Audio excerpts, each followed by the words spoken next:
And now, ladies and gentlemen, the intellectual of our age, the conscience of our time, Dr. Noam Chomsky.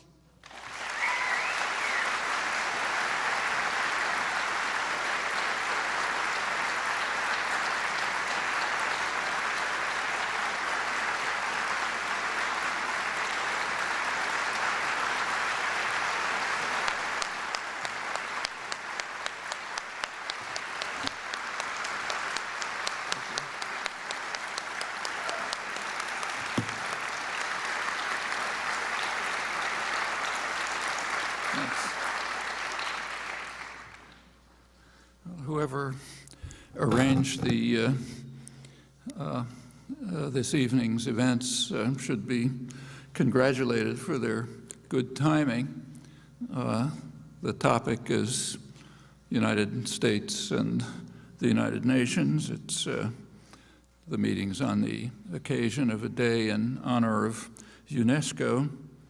The United States has UNESCO is one of the proudest achievements of the United Nations. It's also been an object of considerable disdain by the U.S. government since its founding back in the mid-1940s. Back then, the U.S. insisted on cutting its budget to the bare bones. And just a couple of days ago, as you know, the U.S. cut off its funding for UNESCO completely in punishment for UNESCO's adhering to the will of the overwhelming majority of the world and admitting Palestine as a member. That's not the first time. In 1984, this is part of the General Reagan attack on the United Nations. In 1984, the U.S. withdrew completely from UNESCO, so funding and participation in punishment for its kind of third world orientation. I'll return to that briefly. And there's also a lot to say about the specific issue of U.S., Israel, Palestine, and the UN. Again, I'll make a couple of comments about that later on. It's important to bear in mind that there's a sharp split in the United States with regard to attitudes towards the United Nations. The general population, as shown by polls, has been consistently quite supportive of the United Nations. In fact, the majority believe that the United Nations, not the United States, should take the lead in international crises, that the United States ought to follow the will of the majority, even if it doesn't like it. And in fact, the majority of the general population even believe that the United States and other countries should abandon the veto at the Security Council and simply go along with the will of the majority. Well, that's very remote from anything that can reach public discussion. And elite attitudes in general have been quite different and in fact have varied over time in very striking ways. So in the early days of the United Nations, late 1940s, early 50s, there was quite strong elite support for the UN. You have to recall the circumstances. At that point, the end of the Second World War, the United States was at the height of its power. In fact, had achieved a position of power that had no historical precedent whatsoever. The U.S. literally had half the world's wealth. During the Second World War, the United States had prospered. The war ended the Depression with a huge stimulus, state stimulus to production. Industrial production virtually quadrupled. The U.S. had been the richest country in the world half a century before, but this propelled it way beyond. Other industrial societies were severely damaged or destroyed, as was much of the world. The competitors were gone. The U.S. had unparalleled security, controlled the entire Western Hemisphere, controlled both oceans, controlled the opposite sides of both oceans. All of that was without parallel. And it's typically the case that enormous power carries with it enormous demands and expectations, and this was no exception.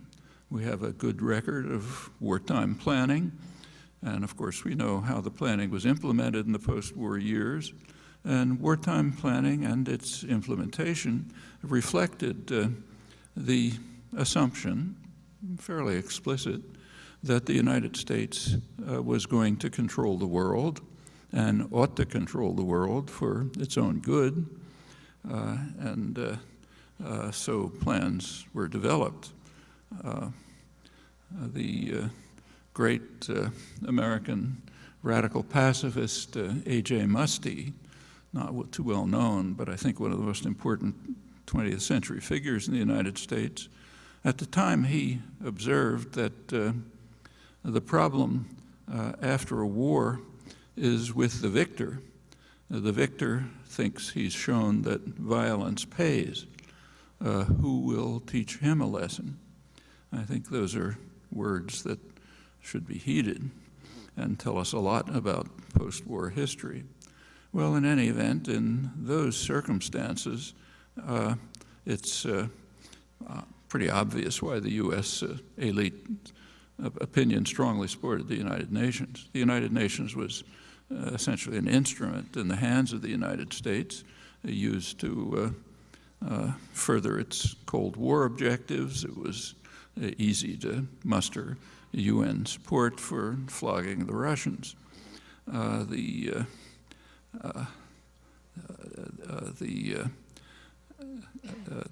way that developed was kind of interesting. The Russians, of course, as the UN was used as an instrument against the Russians, of course the Russians objected, and there were a lot of Russian vetoes. There was then extensive discussion among prestigious American and British intellectuals to try to explain why the Russians were so negative. Why did they keep saying no at the Security Council? I was a graduate student at the time. One of the popular theories put forth by famous anthropologists that the Russians are negative because they raise their children in swaddling clothes, and that makes them very negative. We used to call it diaperology, but that began to change in the 1950s and the 60s, but let me say a word first about American power. There's a very common theme today, discussed all over the place, is what's called American decline. You take a look at the current issue of the major establishment, Journal of International Affairs, the Journal of Foreign Affairs of the Council on Foreign Relations. Big front page headline asks the question, is America over? Has American decline proceeded so far that we're done? There's a usual corollary to that somehow power is shifting to China. That's an illusion. China's economic growth is spectacular, but it's a poor country. It's no chance in the foreseeable future that it'll be a hegemonic power. But there's more to say about American decline. It's true that it's taking place. A lot of it, in fact, is self-inflicted in recent years. But an important observation is that it's nothing new. Again, the peak of American power was in around 1945, and the decline began right away. In 1949, remember that the plans for U.S. global hegemony, which were quite explicit, were that the United States would control the Western Hemisphere, control the entire Far East, and control the former British Empire, which includes, of course, the energy-producing regions, and as much of Europe as possible, the commercial industrial centers at least. But in 1949, China became independent. There's an interesting phrase that's used to describe that in the international affairs literature. That's called the loss of China. You should think about the phrase. I can't lose your watch because I don't own it. You can only lose something that you possess. And the phrase, which is never challenged, is based on the tacit assumption that, of course, we own China. We own the world. And if it moves towards independence, we've lost it. Very revealing terminology, tells you a lot about the culture. It goes on right until today. Well, from then on, 1949, there's been further decline and further efforts to prevent loss of other parts of the world that we're supposed to own. Well, going back to the United Nations, in the early years, it was an instrument of U.S. power, lots of Russian vetoes. But by the early 1950s, that was beginning to change. Partly other countries were reconstructing from wartime damage, and the process of decolonization was beginning its agonizing course, which made the United Nations much more representative of global views. The so-called Third World, the Global South, happens to be the vast majority of the world. New York Times diplomatic correspondent Barbara Crossett writes that by the 1960s, Moscow and many newly independent nations were isolating and vilifying the United States.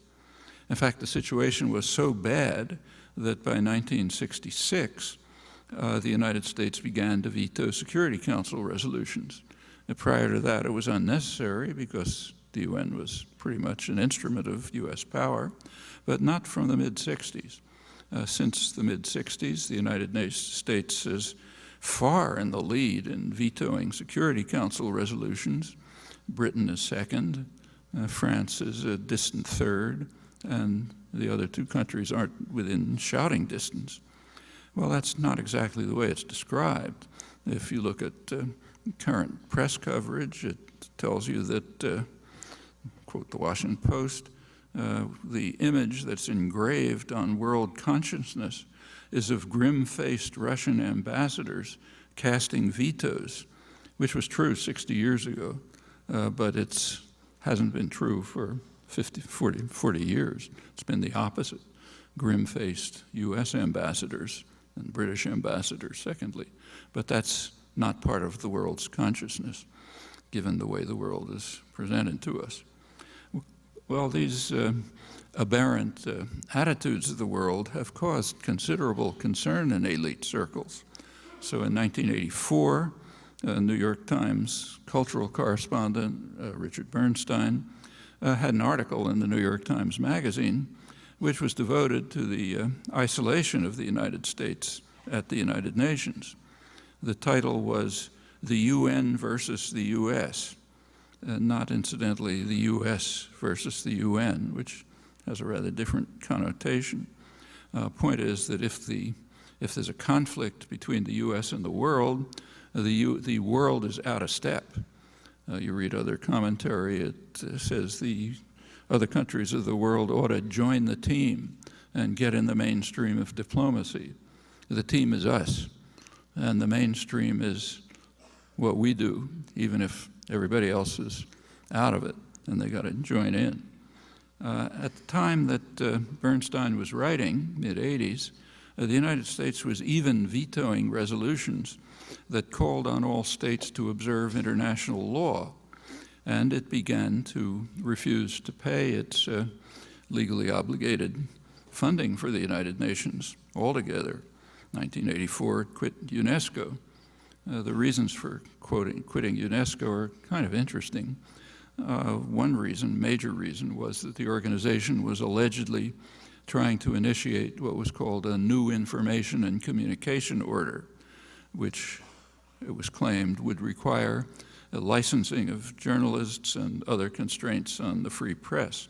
The charges, in fact, were total fabrication, but they were echoed constantly in the media, they still are, and efforts by UN officials and others to publish rebuttals were simply barred from the media. If you're interested in this remarkable story, there's a very good book about it, published by University of Minnesota Press, called Hope and Folly, Preston, Herman, and Schiller. I won't go on with it because it's well described. Well, that's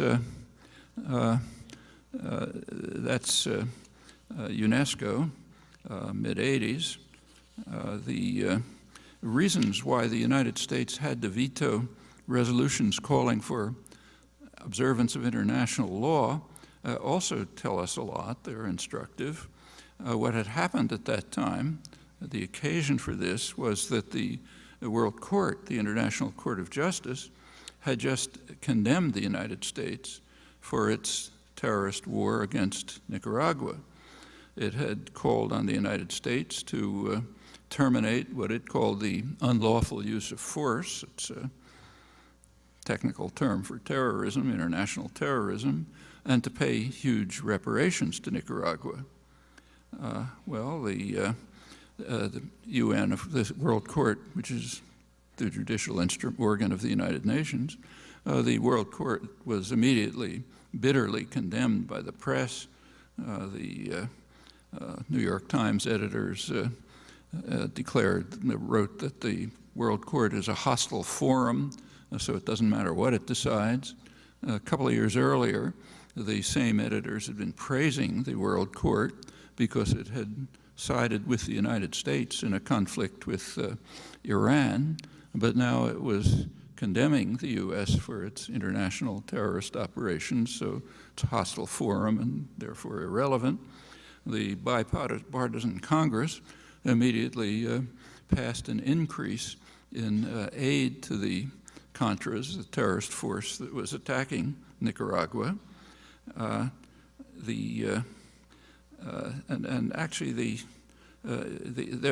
were at the time 3 countries that had rejected World Court decisions: Libya, Albania, and the United States. The United States is now in splendid isolation. I think it's the only country that's rejected a World Court decision, still does. Well, the background is also instructive, not too well known, but should be. The International Court of Justice was established by the UN Charter in 1945, and it has rules. The rules are that states must agree to its jurisdiction. Can't if a state says doesn't accept its jurisdiction, then World Court can't act. Well, when the World Court was founded, began to operate in 1946, the U.S. did agree to World Court jurisdiction, but with a reservation, a rather crucial reservation. The U.S. would have to be exempt from any charges that had to do with international treaties, like the UN Charter or the Charter of the Organization of the American States. That means that the U.S. declared that it is free to violate international law.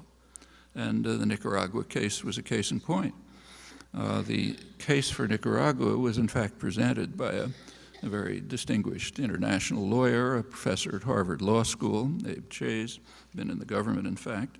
But the World Court threw out most of his case because the case was based on the charges of aggression, which were the actual phenomena, and that the U.S. is exempt from that because its reservation excludes violations of the UN Charter, the Charter of the OAS. So he had to restrict the case to very narrow grounds, and namely a bilateral Nicaragua-U.S. treaty and common international law unformulated. But nevertheless, on those narrow grounds, it still condemned the U.S. and called for massive reparations. Well, all of this extends beyond. So a couple of years, in 1948, the United Nations passed the Genocide Convention criminalizing the crime of genocide. The U.S. took a long time to ratify it. It was 40 years, in fact. But after 40 years, the U.S. did ratify it, but with a reservation. Namely, the U.S. is exempt. The U.S. cannot be brought to the court for the charge of genocide. Actually, that happened in the year 2000. Yugoslavia brought a case to the International Court of Justice charging the NATO powers with various crimes in their bombing of Serbia. And one of the charges was genocide. whatever you think of the charge, not much, but that was one of the charges. So the U.S. Simply approached the court and said that it could not, the court jurisdiction did not apply to the United States because the United States is free to commit genocide. That's exactly what the reservation stated. And the court accepted that correctly, accepted that, and the U.S. alone was exempt from the court proceedings. The other NATO powers had to continue. That's pretty general. The same is true of the International Convention on Torture. There's a lot of discussion these days about how the Bush administration carried out torture. Obama is refusing to prosecute and so on. But there's some things missing there. The United States never really never ratified the Convention on Torture. Actually, it did ratify it formally, but as always, with reservations. The U.S. ratified it after the Senate had rewritten the International Convention to exclude a certain category of torture. And if you look at that category, it's the category of torture authorized by the CIA. Exactly that category of torture was excluded from the U.S. Acceptance of the Torture Convention. Now, most of the torture carried out by Bush under the Bush administration actually falls within that exclusion. So it's not so clear that all these horrors that have aroused such anger were actually illegal under U.S. law. And this it continues very broadly. The U.S. almost never signs General Assembly conventions. The way it's supposed to work, there are declarations, rights declarations and so on. Then the General Assembly is supposed to pass conventions about implementing them. And there are lots of those conventions. But if you look, you find that the U.S. has signed very few of them. And when it does ratify them, which is sometimes the case, there are reservations excluding the United States from falling under the convention. They're called non-self-executing. They're inapplicable to the United States without specific U.S. legislation, which is not forthcoming. Most conventions it just never signs, like the Convention on the Rights of the Child has been signed by every state with two exceptions, the United States and Somalia. Somalia because it doesn't have a government. And if you look through the list, that's approximately the way it is across the board. Well, this all reflects the assumptions of the immediate post-war period that U.S. power is so overwhelming by right that it should not be subject to any international supervision, of course, UN or anything else. Well, there are many similar examples, and for these reasons, the United States is a textbook illustration of what is called in the international affairs literature a rogue state. That is a state that rides roughshod over international treaties and other obligations.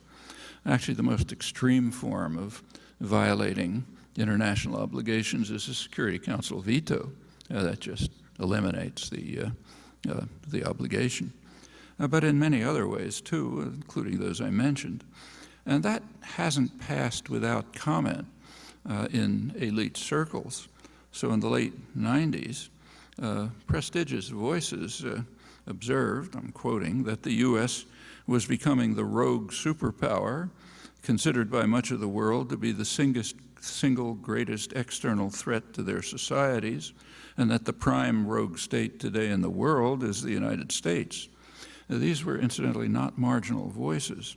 That's Samuel Huntington, who's a highly respected Harvard professor, and Robert Jervis in his presidential address for the American Political Science Association.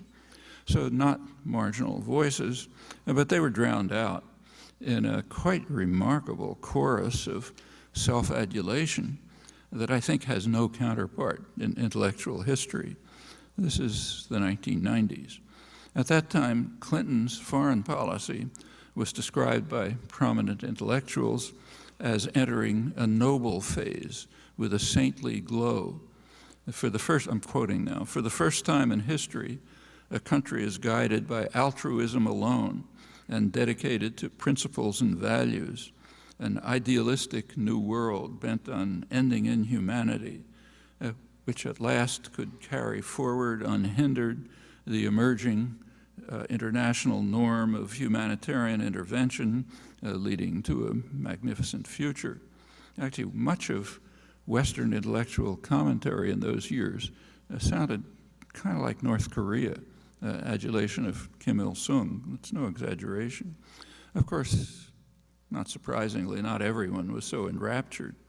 In the Global South, the traditional victims, they saw it quite differently. So they bitterly condemned what they called the so-called right of humanitarian intervention, which they recognized to be just the old right of imperialist domination. And they adopt the same stance with regard to the Western version of the currently fashionable notion of responsibility to protect, R2P as it's called in the literature. It's interesting that the Western version is interestingly different from the world version. There is a world version of R2P. It was passed by the General Assembly of the United Nations in 2005, all very much on the international agenda today.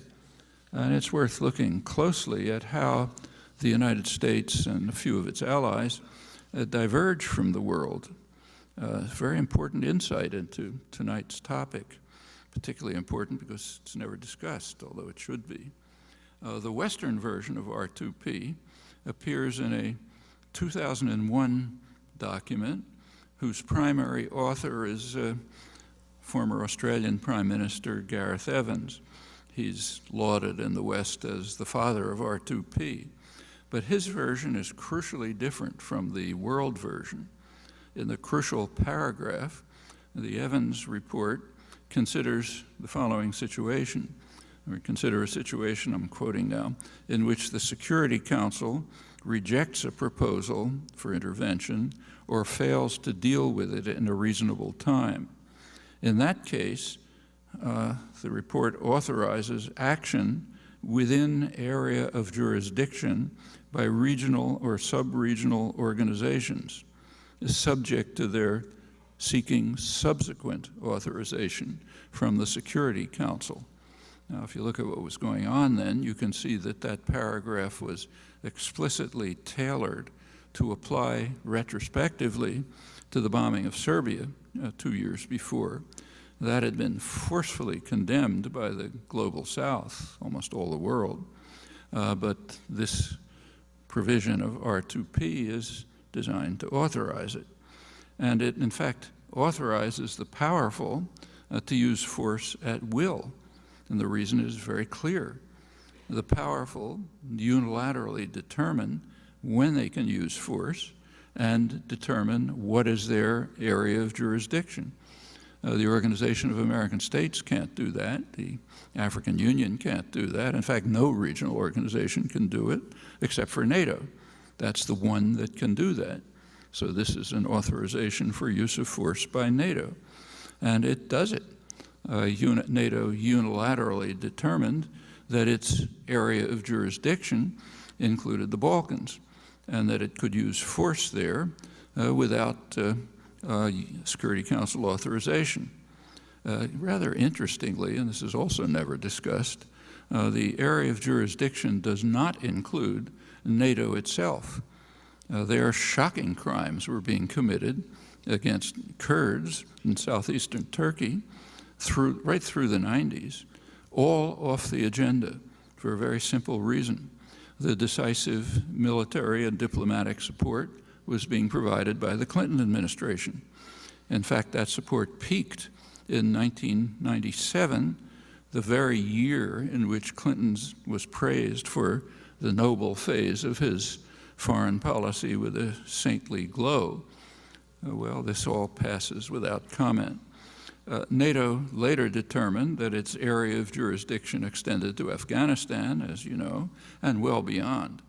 In 2007, NATO's mission was formally extended, quoting it, to guarding pipelines that transport oil and gas directed to the West, and more generally, to protecting sea routes used by tankers and other crucial structure of the energy system. That makes NATO a global intervention force, of course, at the command of the United States, extending worldwide in its area of jurisdiction and its right to use force under the Western version of R2P. These expansive rights accorded by the Evans Report are in practice restricted to NATO alone. That's radically violating the principles adopted by the General Assembly. And they explicitly leave the door open for resort to R2P as a weapon of imperial intervention at will. Those are important topics. They should be the topic of extensive discussion, but if you look hard, you'll find very little commentary on them. The reason is, again, the tacit assumption that we own the world, so anything we do has got to be legitimate. Sometimes we lose part of the world that we owned, like China, South America in the last decade, but that's something wrong with that. Got to do something about it. Well, this issue has just arisen in the case of Libya.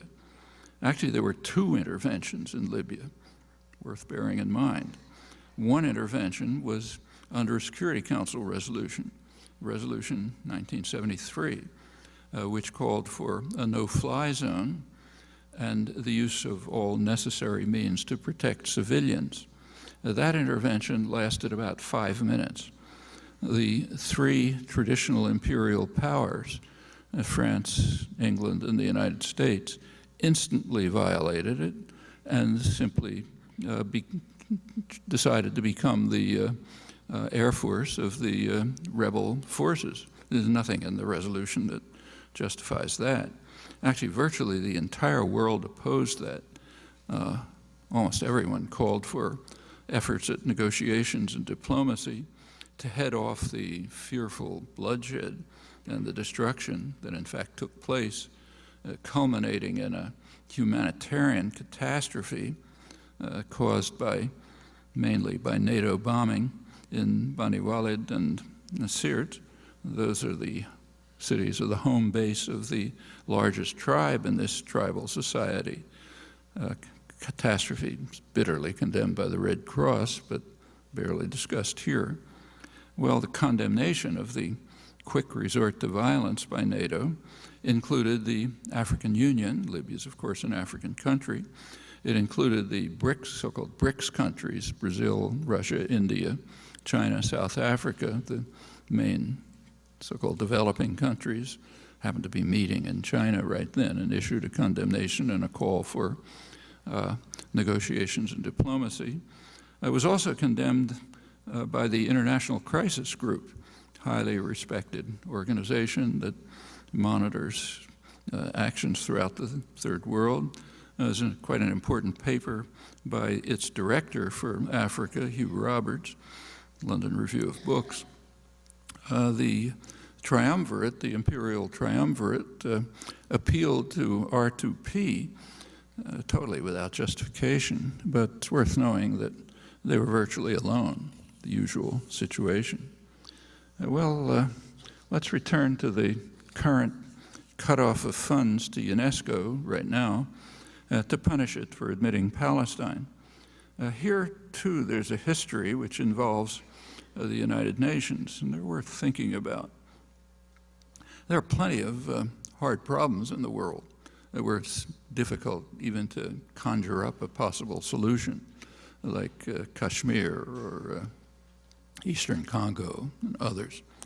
But Israel-Palestine is not one of them, contrary to what's said. There's a very straightforward settlement, and there's an overwhelming international consensus on it, and we know what it is. There should be a two-state settlement on the international border, the pre-June 1967 border, with maybe minor and mutual modifications. It was a ceasefire line. That, in fact, was the official position of the United States back in the late 60s when it was still part of the world on these issues. And that's almost just about every relevant party agrees to this, with an exception, crucial exception. Actually, this proposal reached the Security Council of the United Nations in 1976. It was brought by the three Arab confrontation states, as they're called, Syria, Egypt, Jordan, and brought a resolution to the Security Council calling for what I just said, for a settlement on the international border, which, and then came, they adopted the wording of UN 242, which everyone agrees is the basic diplomatic document. So they called for recognition of the right of every state in the region to exist in peace and security with secure and recognized boundaries. That would include Israel and a new Palestinian state and the occupied territories. That's the international consensus. Israel didn't refuse to attend the meeting. It did, in fact, it bombed Lebanon with no credible reason, killed about 50 people. The U.S. vetoed the resolution. Well, when the United States vetoes a resolution, it's in fact a double veto. First of all, the resolution's finished, and secondly, it's vetoed from history. It's another one of the prerogatives of power. So you'll have to look pretty hard to find any record of this, but it's there. And in fact, you can even find it on the New York Times in late January 1976 when the event took place. Well, that's the first veto of the international consensus on a political settlement. Came up again in 1980, similar resolution, U.S. again vetoed it. It's under Carter. Then there's with the Security Council essentially eliminated by the U.S. veto, the international debate shifted to the General Assembly, and almost annually there's a resolution with somewhat similar content. If you look at the votes, it's 144 to 2 U.S. Israel, 151 to 3 U.S. Israel and Micronesia, something like that. Now, that's the regular pattern. I won't run through it. There was an interesting change in 1988 and 89, which is very crucial. In 1988, the Palestinian National Council formally accepted the international consensus. That is, it accepted two-state settlement, granting Israel all the rights of any state in the international system, and a Palestinian state next to it. Israel, of course, responded to that, responded in a very interesting way. A couple of months later, Israel came out with a formal declaration saying that there can be no additional Palestinian state between Jordan and Israel. It's a very interesting phrase. Israel was declaring that Jordan is a Palestinian state. Now, it happens that the Jordanians and the Palestinians don't happen to agree, but they're what are sometimes called unpeople. You know, it doesn't really matter what they say. So there is a Palestinian state, even though all the people in the area reject that conclusion, and there can't be another one. So no Palestinian state. Went on to say that anything dealing with the occupied territories, West Bank and Gaza, would have to be in accordance with the guidelines of the Israeli government. Furthermore, it said that there could be negotiations, but the PLO, the organization representing the Palestinians, couldn't be part of the negotiations. So Palestinians can participate, but they can't pick their choice of organization to enter into it. And any negotiations would have to be within the guidelines that Israel had set. Well, as always, the important question is what the U.S. is going to do. And the U.S., in fact, reacted very quickly. In December 1989, the U.S. State Department came out with its plan. It's called the Baker Plan. James Baker, the Secretary of State under Bush #1. And the Baker Plan simply reiterated the Israeli declaration, almost verbatim. So no additional Palestinian state, no Palestinians can't pick their own representatives.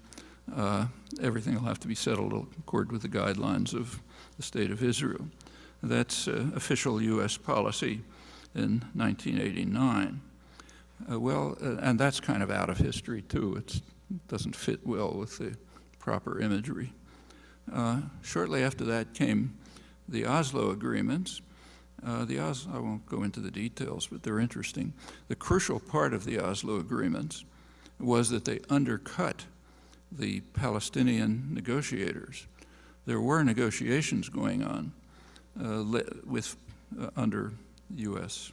aegis, of course, and there were Palestinian negotiators from inside the territories. The Palestinian negotiations were led by Haider Abdel Shafi. He's a highly respected, maybe the most respected figure in the territories, a dedicated nationalist, not incorruptible, honest. And he had conditions for the negotiations which Israel and the United States were not accepting. The primary condition was that the settlement operations had to cease. It's recognized that they're illegal, and he said we can't go on if the Israeli settlement continues in the occupied territories. He also called for a Palestinian state at the end of the negotiations. Well, that was undercut by the Oslo agreements. If you take a look at the Oslo agreements, these led, some of you will remember, to a meeting on the White House lawn, Bill Clinton standing with Yitzhak Rabin and Yasser Arafat. Press called it a day of awe, amazing event. And they came out with what they called a Declaration of Principles. And if you look at the Declaration of Principles, which you can pick up on the internet, it's about 2 pages, quite interesting. The Declaration of Principles, first of all, says nothing about ending settlements, so they can continue. And it says that the end result of the negotiations will be what is stipulated in UN 242. Now, UN 242 says nothing about Palestinian rights, nothing. Palestinians are mentioned only as refugees. So that's the end result of the negotiations, no Palestinian national rights. That's the day of awe. There were people there was a lot of euphoria, not everyone. My friend Edward Said, late Edward Said, condemned it. I wrote against it. But most importantly, Haider Abdel Shafi rejected it right away. He refused to appear at the White House ceremony because he was principled. He was not going to give up on everything. And in fact, the DOP, the Declaration of Principles, was a complete sellout. Well, I won't go on, but the settlements continued right through the following years. They continued to grow. You take a look at the chart, they grew kind of linearly right through the 90s, continued more later. It's commonly claimed that Yitzhak Rabin, who was assassinated in 1995, was a man of peace who was going to establish a Palestinian state. That's based on complete refusal to pay attention to the record. Right before he was assassinated, Rabin addressed the Israeli Knesset, the parliament, and he repeated his long-standing position. I'll just read it to you. We're striving for a permanent solution to the unending bloody conflict between us and the Palestinians and the Arab states. We view the permanent solution in the framework of State of Israel, which will include most of the area of the land of Israel, as it was under the rule of the British Mandate, Jordan to the sea, and alongside it, a Palestinian entity which will be a home to most of the Palestinians living in the Gaza Strip and the West Bank. We would like this to be an entity which is less than a state and which will independently run the lives of the Palestinians under its authority. The borders of the State of Israel during the permanent solution will be beyond the lines that existed before the Six-Day War, June 67. We will not return to the June 1967 lines, the international border. That was Rabin's stand right before he was assassinated. He was replaced by Shimon Peres, who repeated the same thing. He said in office, he said there will never be a Palestinian state. He was replaced in 1996 by Benjamin Netanyahu, current prime minister reelected, who's considered an ultra-hawk. And in fact, the party program that he runs on states explicitly that there will never be any Palestinian self-determination west of the Jordan. And a lot of talk about the Hamas charter, which nobody pays attention to anywhere else. But this is the party formal position of the governing party. Actually, Netanyahu is the first administration to recognize that maybe there could be a Palestinian state. When he came into office in 1996, his government was asked, will you ever accept a Palestinian state? And the Minister of Information said, look, we're going to leave some fragments to the Palestinians somewhere, and if they want to call them a state, we don't care, or they can call them fried chicken. Well, that's essentially the U.S.-Israeli position. Yeah, they can have fried chicken if they want. The settlements are all illegal, not just the expansion, but the existing ones.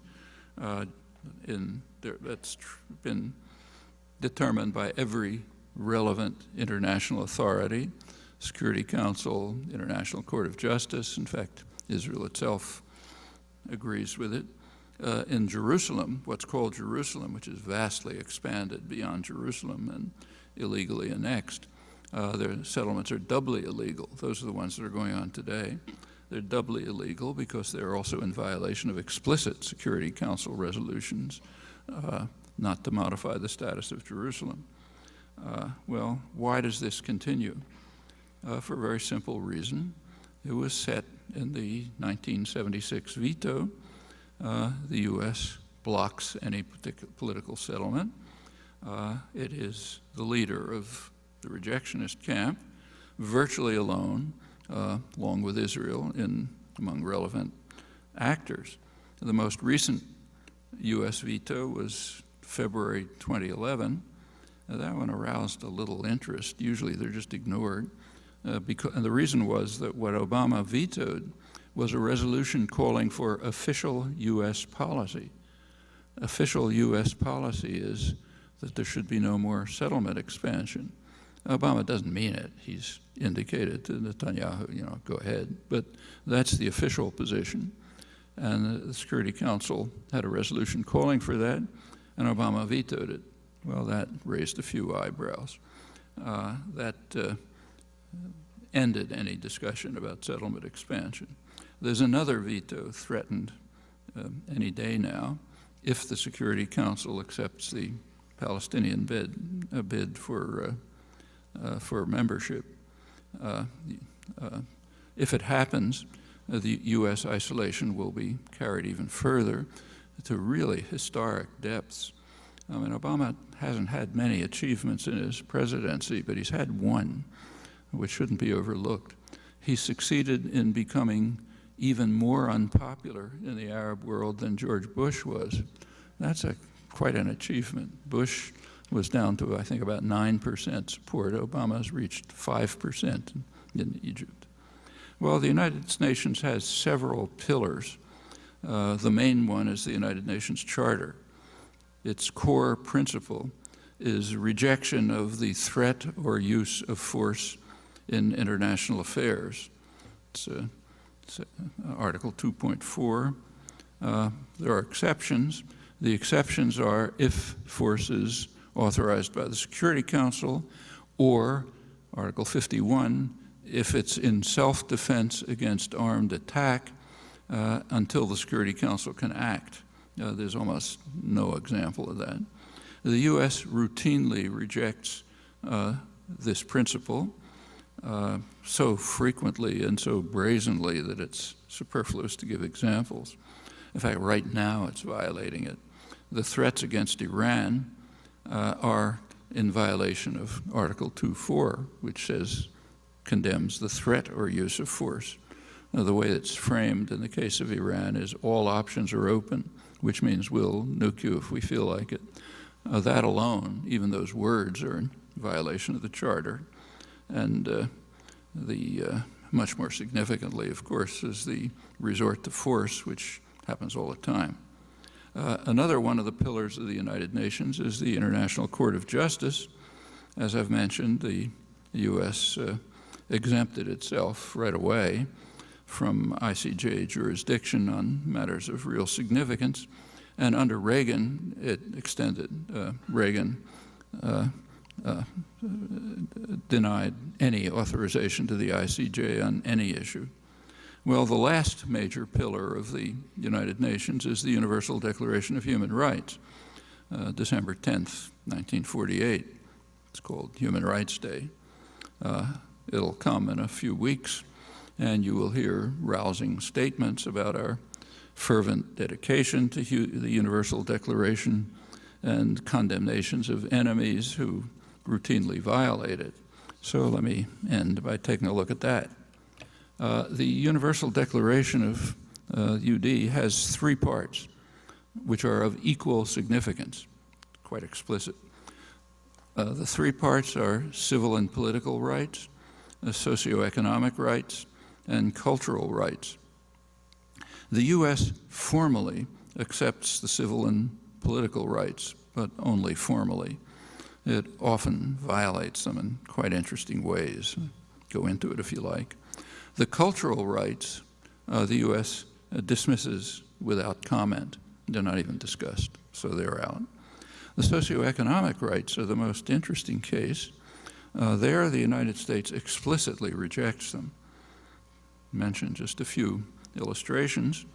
In April 2005, the United States cast the sole vote against the UN resolutions on the right to food and the right to the highest attainable standard of physical and mental health. That reiterates Article 25 of the Universal Declaration, core socioeconomic rights. It was the sole veto. 1 month before that, the Undersecretary of State, Paula Dobriansky, presented the State Department's annual report on human rights around the world. If you read it, she affirmed very eloquently, I'm quoting her, that promoting human rights is not just an element of our foreign policy, it's the bedrock of our policy and our foremost concern. Dobriansky had already explained her concept of human rights. This was in her capacity as Deputy Assistant Secretary of State for Human Rights and Humanitarian Affairs in the Reagan and Bush #1 administrations. There she sought to dispel what she called myths about human rights. The most salient myth is that the so-called economic and social rights constitute human rights. That's a third of the UD.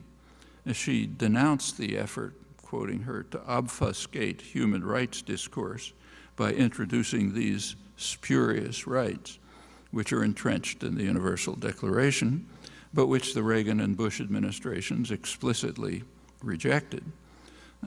Reagan's UN ambassador, Jeane Kirkpatrick, dismissed socioeconomic rights as a letter to Santa Claus. Just don't disregard them. Under Bush 1, UN Ambassador Mars Abram cast the sole veto of the UN right to development, which closely paraphrased Article 25. According to Abram, this is little more than an empty vessel into which vague hopes and inchoate expectations can be poured. It's preposterous and even a dangerous incitement. Actually, that's a fairly consistent stance through all administrations, more explicit in rejection under the Republican administrations. But it passes unnoticed. In fact, rejection of the Universal Declaration is so deeply ingrained in consciousness that the New York Times editors can actually publish an editorial on Human Rights Day which condemns the Asian countries that, because they reject the Universal Declaration, and they call instead, I'm quoting, for addressing the more basic needs for people for food and shelter, medical care and schooling, as called for by the Universal Declaration. So according to the Times editors, by calling for core elements of the UD, the Asian countries are rejecting the UD. It's an interesting indication of how far we've gone in denying the most elementary principles of the United Nations, or moral principles for that matter. This is by not even close to an exhaustive review of the United States and the UN. I think it's a pretty fair sample, though. You can check and see.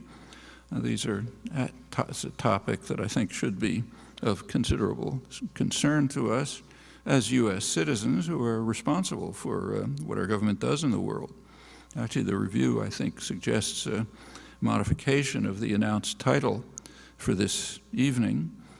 Perhaps a more apt title would have been The United States versus the United Nations, where the term United States here does not refer to the population, but to the political leadership and a substantial sector, in fact, a large majority of the articulate intellectual world, including the media.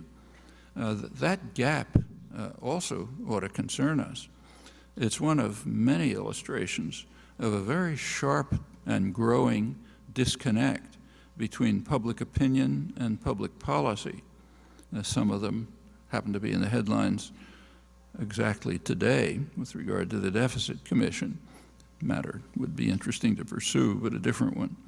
The disconnect between public opinion and public policy always serves as a measure of the extent to which formal democracy actually functions. The greater the disconnect, the less it's functioning. That's another matter which I think we should find quite troublesome. Thanks.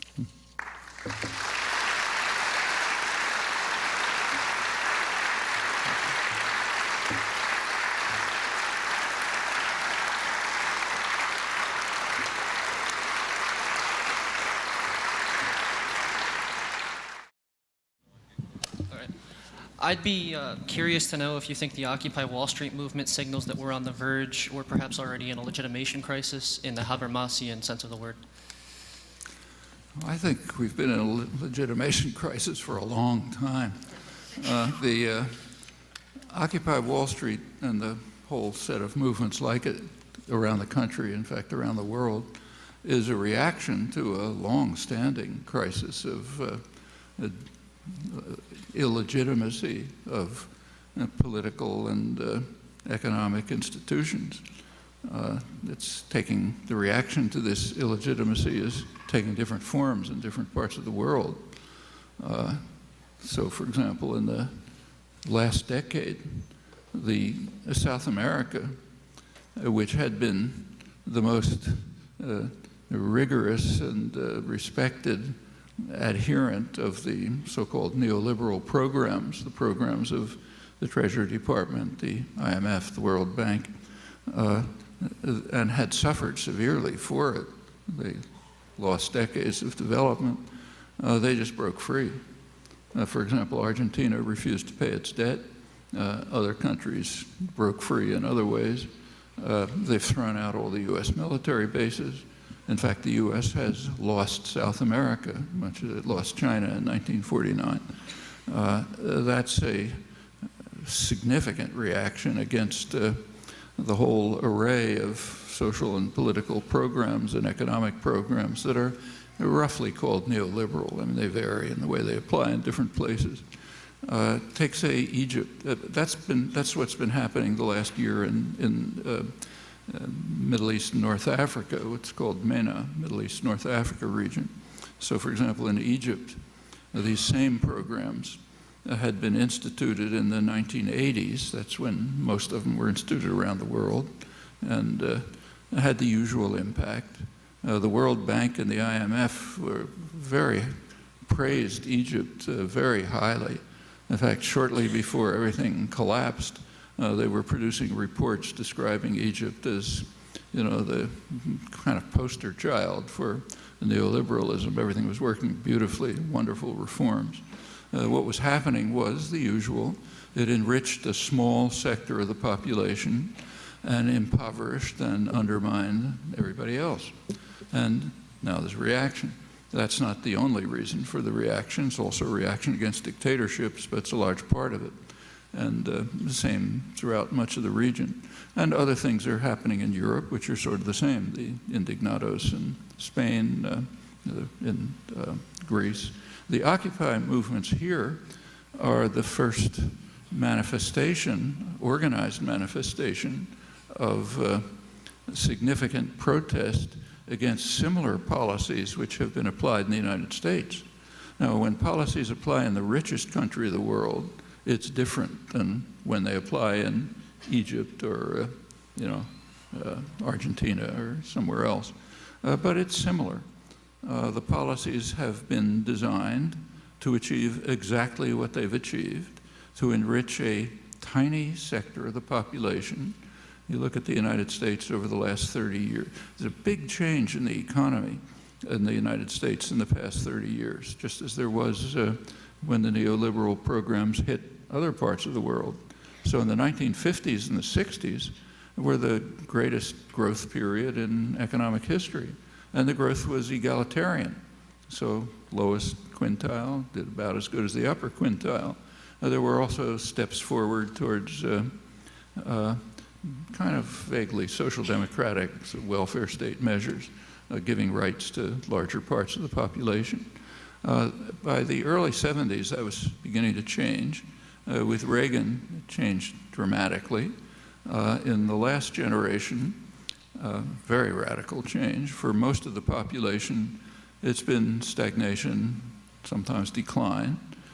For a very small percentage, mostly coming from the financial institutions, it's been extraordinary wealth.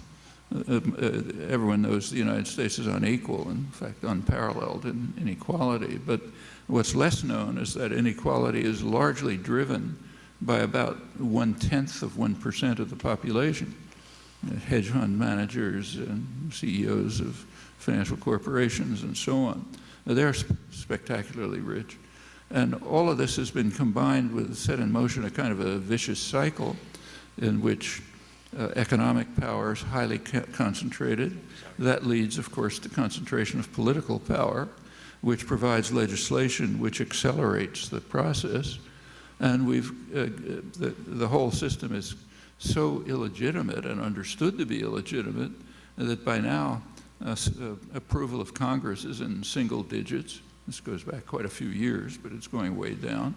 Same with the executive, same with virtually every other institution.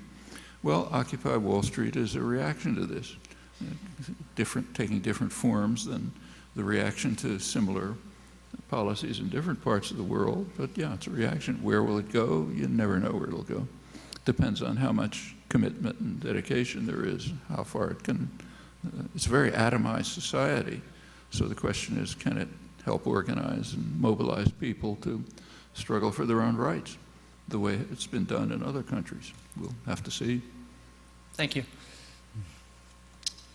Yes, you spoke about the great chasm between the expressed will of the American people and what actually happens.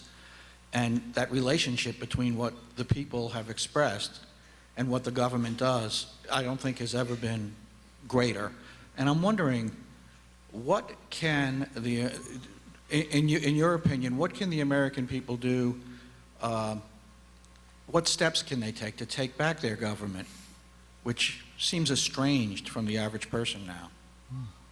Well, we can do almost anything. This isn't Egypt. You know, if Americans decide to mobilize and organize to try to reconstruct some kind of functioning democracy, they're not going to be met by the military in Tahrir Square. You know, there's too much freedom has been won for that to happen. I mean, there are cases of police brutality and so on, but it's nothing like the repression that's faced by people in much more harsh and authoritarian societies. So basically, it's open. We can do what we like. You know, not easy. You know, there'll be punishments and so on, but nothing like punishments that existed in the past or that exist elsewhere. You should remember that the United States, for example, one thing that has to be done is to rebuild the labor movement. Now, this is not the first time in American history that the labor movement has been virtually crushed.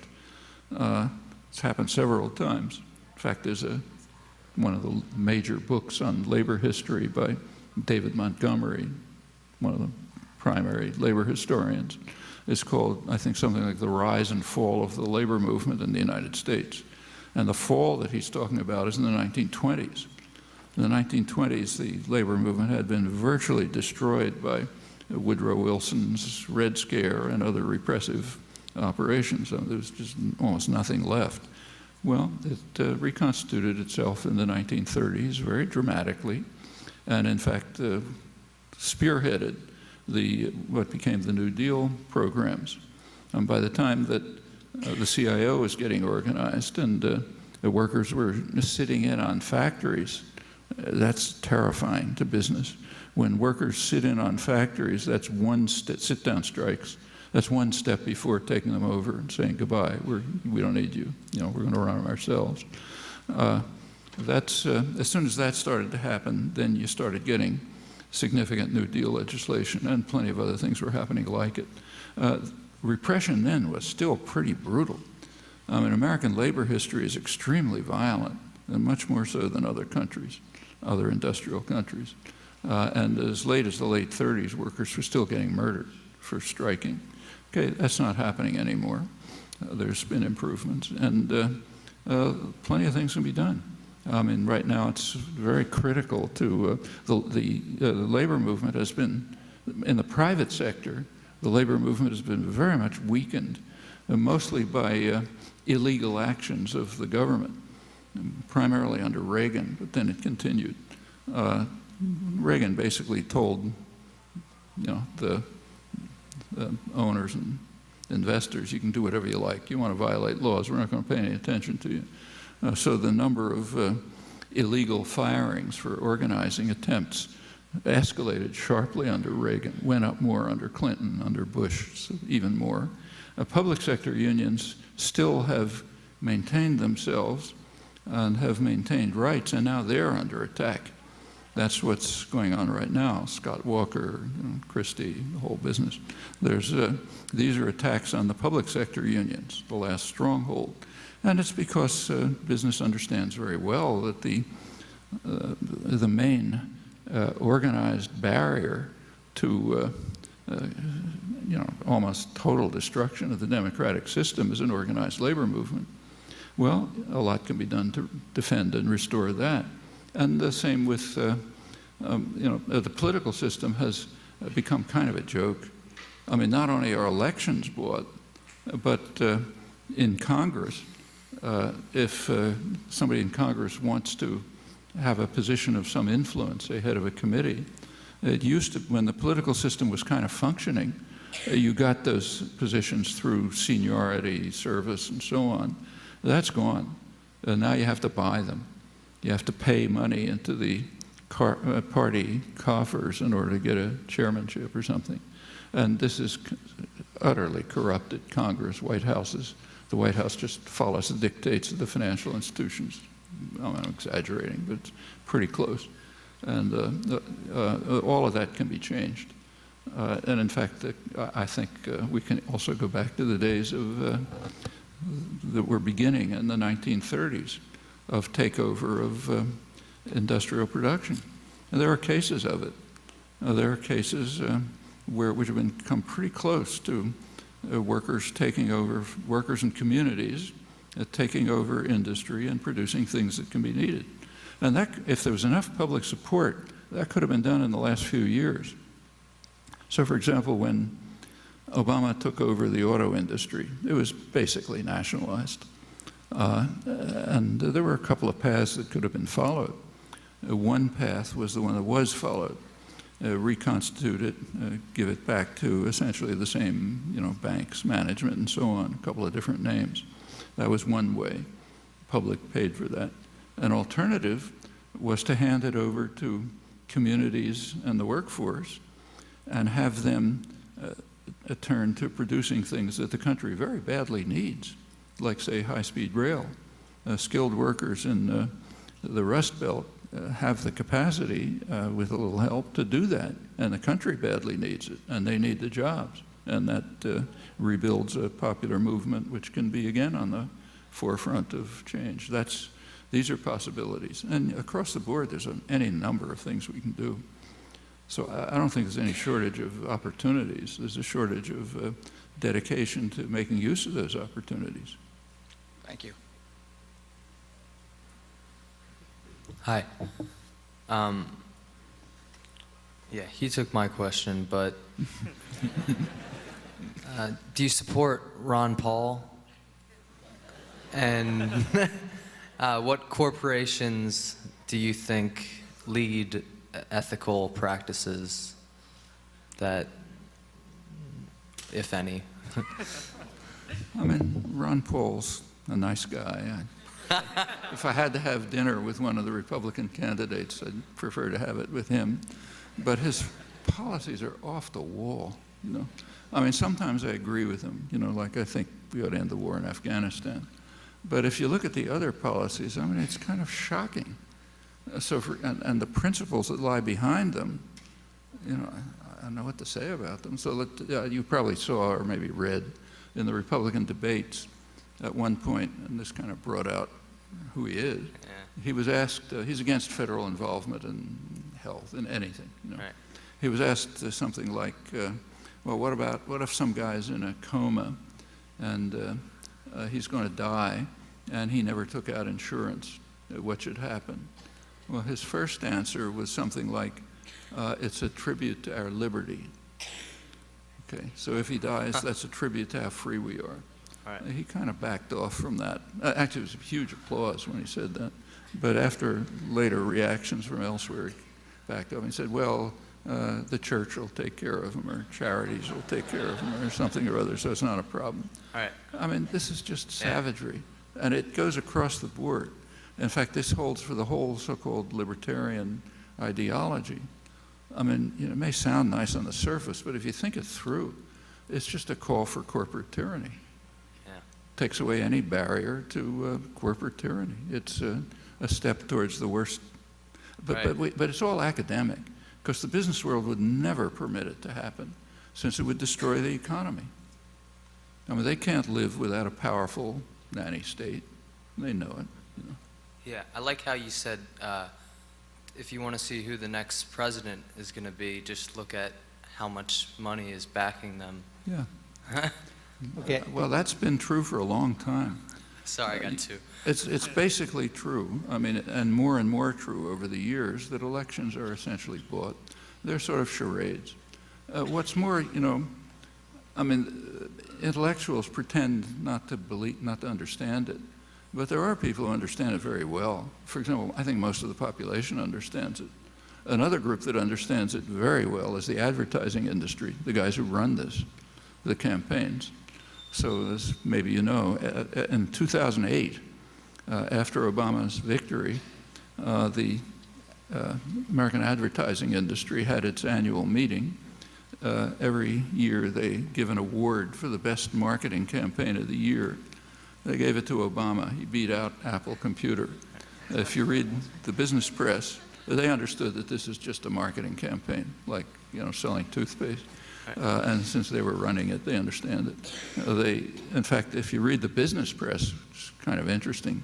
There was just, you know, a lot of excitement about how this is going to change the atmosphere in corporate boardrooms. We're going to behave a little bit differently. Now we have a different model as to how to delude people and gain what we want. I mean, they're not confused. There's no reason for us to be. Okay. Thank you.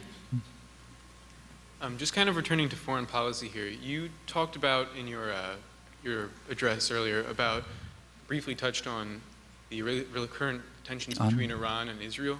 Pardon? The tensions between Iran and Israel? Yes. And I was just wondering, like, what your current assessment of that situation was, and if you could speculate on what you think future developments might be. Well, you know, Iran is described in general political discourse and in the international affairs literature as the greatest threat to world peace. Here it is, not the rest of the world, not in the global south. So, for example, in, say, in the Arab world, where they don't like Iran at all, about maybe 10% regard Iran as a threat. Overwhelmingly, they regard the United States and Israel as the major threats. But in the United States and Israel, a couple of U.S. allies, Iran is regarded as the greatest threat to world peace. Well, you know, Iran is a threat to its own population. I mean, it's a rotten government. It's like a lot of others. And it definitely is a threat to its own population. But a question you might ask yourself is, what's the threat to world peace? Okay, everyone says that it's the major threat to world peace. So, okay, what's the threat? Well, if you look closely, you'll notice there's very little discussion of that.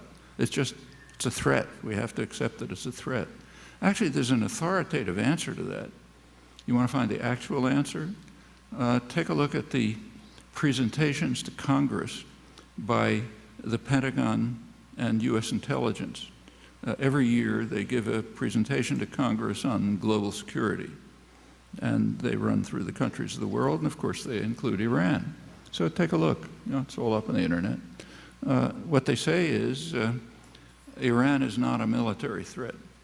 The Iranian military budget is very low, even by the standards of the region. I mean, minuscule as compared to us or Israel. But even by the standards of the region, it's low. Furthermore, their strategic doctrine is defensive. It's for deterrence. Their military is deployed, their military is developed in order to try to deter an invasion long enough for diplomacy to set in. Then they turn to the nuclear issue, and they say if Iran is developing nuclear capability, which they don't know, nuclear weapons capability, it would be part of their deterrent strategy. Let's try an effort to kind of fend off attacks from others. And that's the threat. The threat is that they could be a deterrent to the United States and Israel. They might make it harder for the U.S. and Israel to carry out aggression freely elsewhere or other crimes. That's the threat. That tells us a lot about ourselves, if that's the threat. And see if you can find another threat. So yeah, rotten government, threat to their own population, not alone in that respect by any means, but it's very hard to see what further threat they are. I mean, suppose Iran had nuclear weapons. I mean, no sane analyst thinks that they would ever use them. In fact, if they so much as armed a missile with a nuclear weapon, the country would be blown away. You know, I mean, they can't do anything with a nuclear weapon. All this business about a missile, anti-missile shields in Turkey and Europe and so on, because we have to deter Iran, that's not even a bad joke. Of course they're not going to use a weapon. They'd be wiped out. And whatever you think about the clerics, they don't want their country destroyed and everything they own destroyed. Why are the U.S. and Israel so upset about them? Well, because they are a deterrent. Iran, with regard to Israel, Iran does arm Hezbollah, which is a deterrent to another U.S.-Israeli invasion of Lebanon. And Israel doesn't like that. They want to be free to invade Lebanon without a deterrent. So that's the tension. What's going to happen? Pretty hard to say. In the case of the United States is issuing constant threats. You know, almost everyone says all options are open. That's a threat of nuclear attack, in fact. Furthermore, the U.S. is building up military forces to attack Iran. It's there's an island, Diego Garcia, in the Indian Ocean, which is, it's actually an African island, but it was a former British possession. And Britain handed it over to the United States after kicking out the population for a big military base. It's one of the main U.S. military bases for bombing in Middle East and Central Asia. And Obama has been building it up very fast. He expanded its capacities to maintain nuclear submarines, that's submarines with nuclear missiles. George Bush, number two, had begun the development of what are called bunker busters, deep penetration bombs. go deep into the ground. They're just aimed at Iran. But it kind of languished under Bush. As soon as Obama came in, he immediately radically accelerated the production of these things. They went way beyond what had been planned, and they're now being dispatched to Diego Garcia and also to Israel. Okay, that's a very definite threat, serious threat against Iran. They're not designed for anyone else. And in other ways, yeah, they're building up the forces for a possible attack. I don't frankly think they'll do it. The consequences would be unpredictable, but very possibly horrendous and harmful to the U.S. and Israel. In fact, if you look at Israel, it's very serious. There have been the former top intelligence people, former heads of Mossad and so on, have been coming out with very strong statements warning against any military attack on Iran. As far as the public record indicates, the top brass, top military and top intelligence, former intelligence, is strongly against it. But that doesn't mean it won't happen. The political leadership is unpredictable. Can't tell what they'll do. In fact, these guys wouldn't be coming out with their statements if they didn't think that there was a danger. These are people who very rarely talk in public. And when they come out with these warnings, that means they have some inkling that something's going on. So who knows? Well, thank you. With regards to the military intervention in Libya, do you think it was appropriate? You said it was inappropriate for the United States to act because it violated international law. But do you actually think Gaddafi would have gone through diplomatic means to have a peace treaty with the rebels who, before NATO and Sweden intervened, that didn't have any bargaining chips? There's only one way to find out, and that would be to try. That's why most of the world, in fact almost everyone relevant, was calling for efforts to try. And in fact, Gaddafi had made some offers in that direction. Would they have worked? I mean, I don't know. But you don't know until you try. You might want to read the article that I mentioned. This is probably the most important article on Libya by Hugh Roberts, who's the head of the International Crisis Group for North Africa, is a specialist on topic. He's reflecting the views of the International Crisis Group. It's a serious independent group, and he goes through all of this, asking what the likelihood was. It's in the London Review of Books about an issue or two ago. You can pick it up on the internet. I don't agree with everything he says. I don't think it's all convincing, but it's probably the most illuminating article on the topic that has come out yet. And then you can draw your own conclusions. Thank you. Good evening. Since 9/11, have you noticed a massive militarization of our police forces? Militarization of our police forces in the United States? And is it our right with the Occupy movement to start pushing the boundaries further on what free speech is and isn't? Since 9/11, have you noticed a massive militarization of the police force? So have there been militarization of the police in the United States since 9/11? Yes, and is it our right Well, with the yeah. Occupy movement to I mean, push there's those been boundaries that, further? Also a massive increase in surveillance, airport security, checking up on people. Some of it's kind of comical in many ways. I mean, I happened to be in Australia a couple of weeks ago, and one of the guys I have a friend there who's a former Australian intelligence officer, a member of the Special Forces, and he pointed out to me that, one of the most lethal instruments you can have on you is a fountain pen. He said, if you know what you're doing, you can kill somebody with a fountain pen in no time. Well, they don't take your fountain pens away. They take your toothpaste away. I mean, that's, in fact, the idea, it's very questionable that all of this has anything to do with security. But it does intimidate and control people, and the surveillance is incredible. I mean, you can be pretty confident that, any time you write an email, it's going to the National Security Agency. And with Obama, it's gotten a lot worse.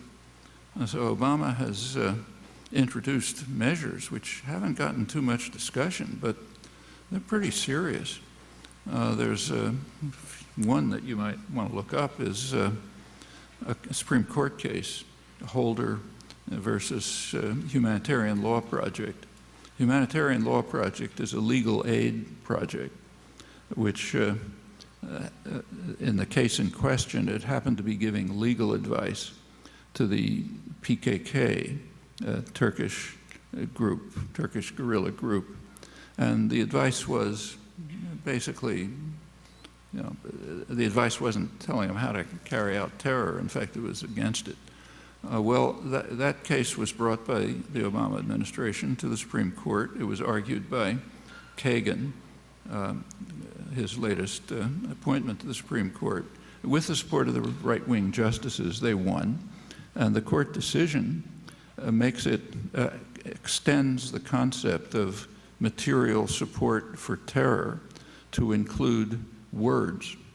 So if you advise, if there's a group that's on the U.S. terrorist list, and you advise them to turn to nonviolence, you're giving them material support, and therefore you can be tossed into jail, literally.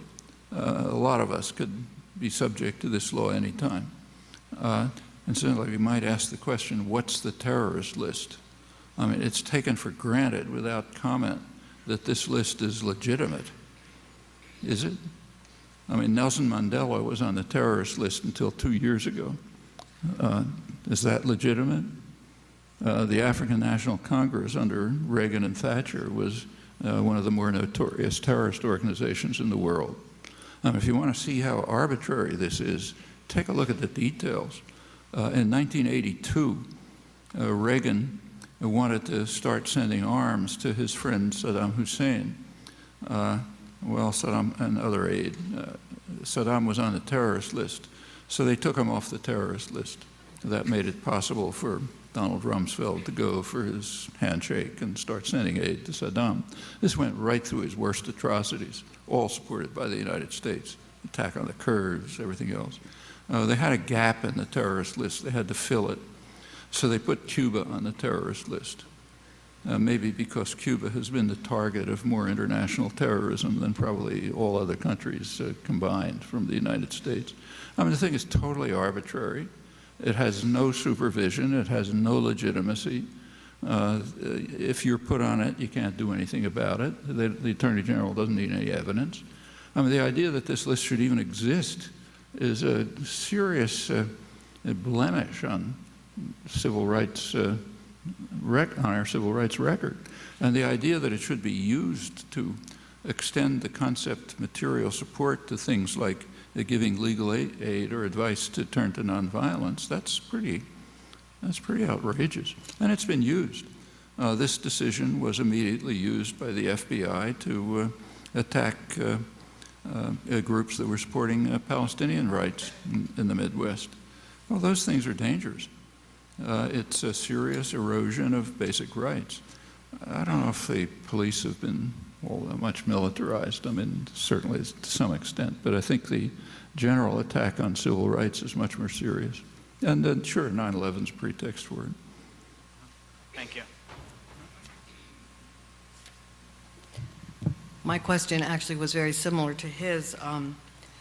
Since the rejection of socioeconomic rights is so fundamental to U.S. policy, how far do you think the government, the federal government, state governments, municipal governments will go in the repression of the Wall Street occupiers? I was reading that supposedly there was a conference call with 18 heads of municipalities along with the FBI and Homeland Security. There seemed to be a coordinated crackdown on the occupiers using seemingly increasing levels of brutality. What's your assessment of the situation, and how far do you think that will go? I think that depends on people like us. The more support they have, the less likely the government is to turn to repression. If support dwindles and they're kind of isolated, yeah, then they can go in and wipe them out. So, usual thing, same with the civil rights movement, same with any anti-war movement, any popular movement. If it doesn't have substantial broad support, then it's much easier to repress. If it does have it, it can resist repression. Again, this isn't Egypt, you know, they're not going to come down with the army in Tahrir Square. Well, they did use the long-range acoustic device, which... I think we're if I can... Yeah. They're going to try, but there's a general principle. The more popular support there is, particular support among, you know, what are called respectable people, you know, people like us, the more support there is from people who it's hard to repress without a cost, the safer they are. Great. Thanks. I think we have time for maybe a couple more questions. Yes. Thank you for coming, sir. Thank you for taking my question.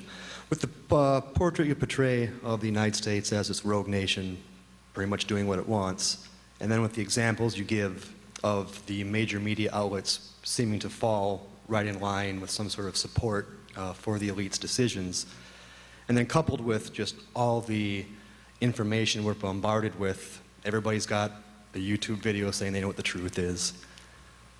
What information outlets do you support, or where do you think are the outlets we can actually get the true, unbiased reports of what's really going on out there in the world? I'm asked that a lot. I never really know what to answer. I mean, everyone, whoever they are, me, you, everybody else, and we all have a point of view. I mean, people who don't like our point of view call it a bias. Okay, people who do like it say, you know, honest, so-and-so. But for you, say, you've got to, I mean, a person who's honest will make his point of view clear, okay? Then people can judge, here's where I'm coming from. Now you can judge whether you can see whether it's distorted or not because you know where it's coming from. People who are either dishonest or maybe naive pretend that they are purely objective. They have no point of view. And that's the way the media run, pretty much. We're purely objective. We have no point of view at all. Of course, it's nonsense.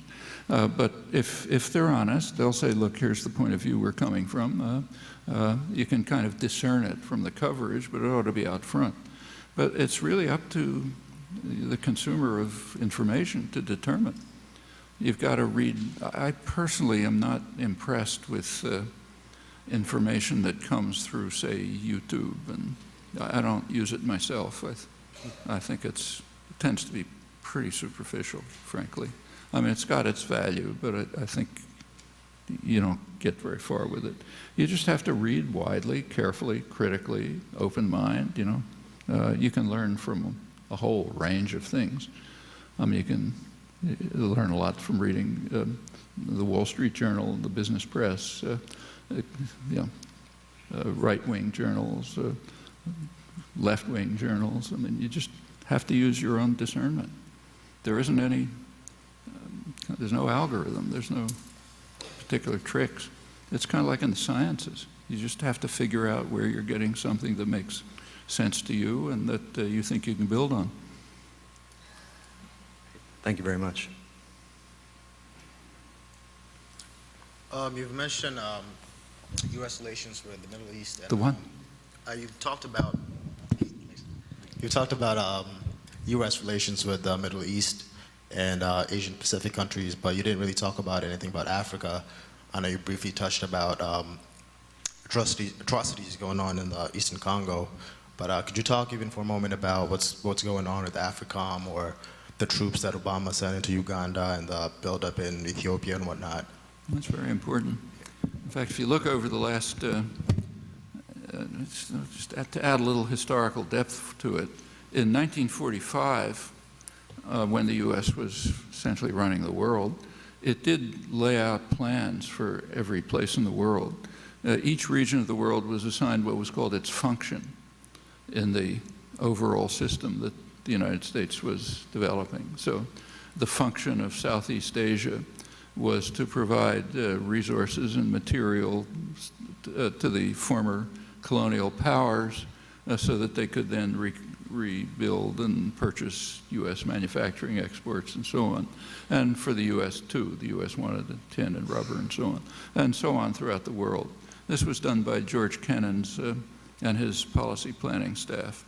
When Kennan got to Africa, he concluded that we're not really that much interested in Africa, so we'll give it to the Europeans to exploit, his word. We'll give it to the Europeans to exploit for their reconstruction. Well, you know, you look at the history of Europe and Africa, you might think of a different possible relationship, but that never came up. Well, over the years that changed. Within a couple of decades, the U.S. started being interested in Africa for its resources, strategic positions, and so on. By now, a lot of U.S. energy that comes from West Africa, supporting horrible dictatorships like Obiang and others, and all kind of atrocities like what goes on in Nigeria. But and they are trying to set up military systems. So there's two AFRICOM, you know, the African military system, which extends over the world. They're trying to find bases in both East and West Africa for AFRICOM. So far, they haven't really found them.